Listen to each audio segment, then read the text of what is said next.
এবং জনগণের মধ্যে প্রতিবাদ প্রতিরোধের মধ্যে দিয়ে একটা অসাধারণ প্রত্যাশাও তৈরি হয়েছে।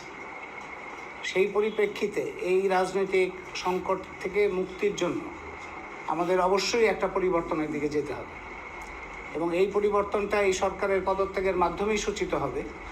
কিন্তু আপনারা আগে শুনলেন যে পদত্যাগ করলেই তো সমস্যার সমাধান হবে না, কারণ আমাদের ইতিহাস আছে যে পুনঃ পুনঃ জনগণের আন্দোলন, অভ্যুত্থান, জনগণের প্রত্যাশাকে পরাজিত করে বারবার স্বৈরাচারী, ফ্যাসিবাদী, লুটেরা, সম্পদ পাচারকারী, দুর্নীতিবাজ গোষ্ঠী আবারও ক্ষমতার মধ্যে চলে আসে।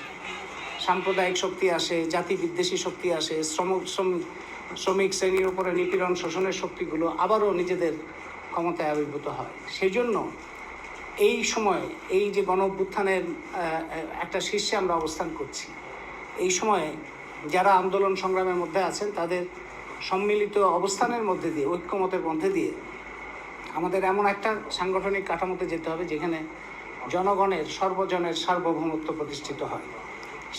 সেটার জন্যই আমরা একটা সাধারণ রূপরেখা এখানে উপস্থিত করছি, প্রাথমিক একটা রূপরেখা। আমি মনে করি যে যারা আন্দোলন সংগ্রামের মধ্যে আছেন তাদের সকলের অংশগ্রহণের মধ্যে দিয়ে এটা আরও সুনির্দিষ্ট হবে এবং জনগণের ক্ষমতা জনগণের হাতে আসবে এবং বাংলাদেশ জনগণের হাতে আসবে। এক নাম্বার, প্রথম যেটা আমরা মনে করি যে অবিলম্বে শিক্ষার্থী জনতার অভ্যুত্থানের মূল শক্তিগুলোর সম্মতিক্রমে নাগরিক ও রাজনৈতিক শক্তিসমূহের মতামতের ভিত্তিতে শিক্ষক, বিচারপতি, আইনজীবী ও নাগরিক সমাজের অংশীজনদের নিয়ে একটি জাতি, ধর্ম, লিঙ্গ, শ্রেণীর অন্তর্ভুক্তিমূলক অন্তর্বর্তীকালীন সরকার গঠন করা হবে। এই সরকারের সদস্য নির্বাচনে আন্দোলনরত শিক্ষার্থীরা মুখ্য ভূমিকা পালন করবেন। এই সরকারের কাছেই শেখ হাসিনা সরকার পদত্যাগ করবে। এটা হচ্ছে প্রথম। 2 নম্বর হচ্ছে শিক্ষার্থী জনতার অভ্যুত্থানের মূল শক্তিগুলোর অংশীজনদের প্রতিনিধিত্বকারী সংগঠনসমূহের সমন্বয়ে সর্বদলীয় শিক্ষার্থী, শিক্ষক সহ নাগরিকদের নেতৃত্বে একটি ছায়া সরকার গঠিত হবে। এই ছায়া সরকার এই অন্তর্বর্তীকালীন সরকারের জবাবদিহিতা এবং স্বচ্ছতা নিশ্চিত করবে, যেন দেশে একটি গণতান্ত্রিক নির্বাচনের উপযুক্ত পরিবেশ নিশ্চিত হয় এবং এই গণ অভ্যুত্থানের প্রকৃত দাবি বৈষম্যহীন বাংলাদেশ প্রতিষ্ঠার পথে যথেষ্ট পদক্ষেপ গ্রহণ করা হয়। এই ধরনের ছায়া সরকার নির্বাচিত গণতান্ত্রিক ব্যবস্থায় অব্যাহত থাকতে পারে বলে আমরা মনে করি।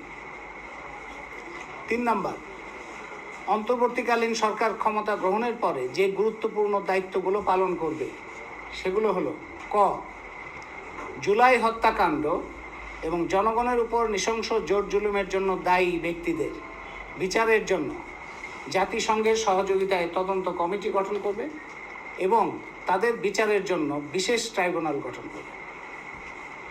খ, সাম্প্রতিক সময়ে করা মিথ্যা, ষড়যন্ত্রমূলক ও হয়রানিমূলক মামলা, সকল মামলা বাতিল করবে এবং এসব মামলায় আটক কিংবা মামলা ছাড়া বিনা বিচারে, বিনা মামলায় আটক সবাইকে মুক্তিদান করবে। গ, সরকার গঠনের 6 মাসের মধ্যে একটি সংবিধান সভা গঠনের জন্য নির্বাচনের ব্যবস্থা করবে। 6 মাসের মধ্যে একটা সংবিধান সভা গঠনের জন্য নির্বাচনের ব্যবস্থা করবে। নির্বাচিত সংবিধান সভা এমন এক গণতান্ত্রিক সংবিধান প্রস্তাব করবে যে সংবিধানে স্বৈরতান্ত্রিক, সাম্প্রদায়িক, জনবিদ্বেষী, বৈষম্যমূলক কোনো ধারা থাকবে না, যেগুলোর কারণে আমরা জানি যে আমাদের সংবিধান স্বাধীনতার পর থেকে ক্রমান্বয়ে একের পর এক জাতি বিদ্বেষী হয়েছে, সাম্প্রদায়িক হয়েছে, বৈষম্যমূলক হয়েছে, অস্বচ্ছ হয়েছে, নিপীড়নমূলক হয়েছে, ক্ষমতার কেন্দ্রীভবন ঘটেছে। সেই জায়গাগুলো দূর করে একটা গণতান্ত্রিক সংবিধান প্রণয়ন করা হবে, যেই সংবিধানের ভিত্তিতে সরকার অবিলম্বে পরবর্তী সাধারণ নির্বাচন আয়োজন করবে। 3 মাস, 4 মাস, 5 মাসের মধ্যে আয়োজন করবে। পাশাপাশি এই অন্তর্বর্তীকালীন সরকার যাদের কারণে বাংলাদেশের মানুষের আজকে এই দুর্দশা, কর্মসংস্থানের সংকট, যাদের কারণে বাংলাদেশের প্রাণ প্রকৃতি পরিবেশ নষ্ট হচ্ছে, এগুলির ব্যাপারে বিশেষ অনুসন্ধান করবে। এই সমস্ত দুর্নীতিবাজ এবং যারা এই সম্পদ পাচার করেছে তাদের ব্যাপারেও ব্যবস্থা গ্রহণ সূচনা করবে। 4, শিক্ষার্থী নাগরিকদের অভ্যুত্থানের মূল শক্তিগুলোর মধ্যে সংলাপের ভিত্তিতে একটি ঘোষণাপত্র চূড়ান্ত করতে হবে, যেখানে বৈচিত্র্য ও ভিন্নতার মেলবন্ধনে জনগণের বাংলাদেশ অগ্রযাত্রার পথ নির্দেশ করা হবে। 5, আমাদের প্রস্তাবিত অন্তর্বর্তীকালীন সরকার গঠন, মূল অংশীজনের তালিকা প্রণয়ন এবং শিক্ষার্থী জনতার ছায়া সরকার গঠনের প্রয়োজনে যোগাযোগের ক্ষেত্রে বিশ্ববিদ্যালয় শিক্ষক নেটওয়ার্ক যে কোনো দায়িত্ব পালন করতে বা দায়িত্ব গ্রহণ করতে প্রস্তুত আছে। এই রূপরেখা একটি প্রাথমিক প্রস্তাব মাত্র।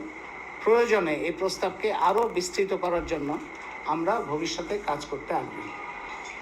সবশেষ কথা হচ্ছে যে আমাদের ইতিহাস মনে রাখতে হবে। আমাদের ইতিহাস শুধু মার খাওয়ার ইতিহাস নয়, আমাদের ইতিহাস প্রতিরোধেরও ইতিহাস, আমাদের ইতিহাস নতুন নির্মাণেরও ইতিহাস। সেই ইতিহাস নির্মাণে শিক্ষার্থীদের সাথে, জনগণের সাথে আমরা সবাই সম্মিলিত ভূমিকা পালন করব, সেটাই আমাদের আহ্বান এবং প্রত্যাশা। সবাইকে ধন্যবাদ।